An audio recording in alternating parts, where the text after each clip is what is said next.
আজকে আফগানিস্তান স্বাধীন হয়েছে 5 বছর, তাদের $1 70 টাকা, আর আমাদের স্বাধীনতা 54 বছর, আমাদের $1 130 টাকা।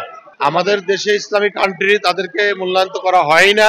আমাদের যারা আলেম ওলামা আছে তাদেরকে আমি অনুরোধ করব, তারা এক ঐক্যবদ্ধ প্ল্যাটফর্মে আসলে ইনশাআল্লাহ জনগণ তাদের পাশে আছে, পক্ষে আছে, তাহলে দেশে ইসলাম কায়েম হওয়া সম্ভব, দুর্নীতিমুক্ত সোনার বাংলা গড়া সম্ভব।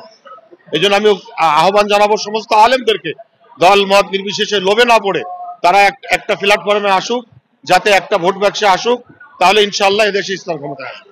নির্বাচনের পরিবেশ এখনো তৈরি হয়নি, সংস্কার হয়নি, আমাদের সেই পুরনো কায়দাই রয়ে গেছে, যা আমরা ডাকসু বাক্সু রাকসু নির্বাচনে দেখেছি, বিভিন্নভাবে দেখতেছি।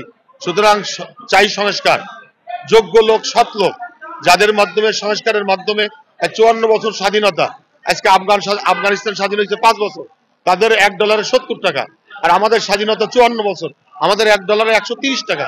তাহলে আমরা এখনো অর্থনৈতিক সমৃদ্ধি অর্জন করতে পারিনি দুর্নীতির কারণে।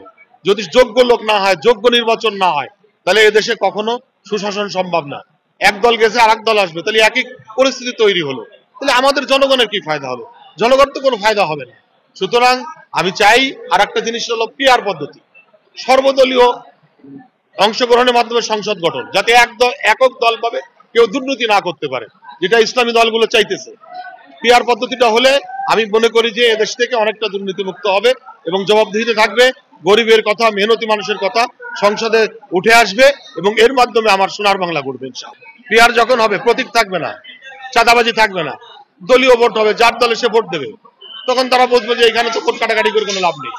কিন্তু সাধারণ নির্বাচন হলে, যেমন প্রায় 91টা দেশে পিআর পদ্ধতি নির্বাচন আছে, সরকার আছে, এভাবে যদি আমাদের দেশেও হয়, তাহলে আমি মনে করি যে দুর্নীতি মুক্ত হবে।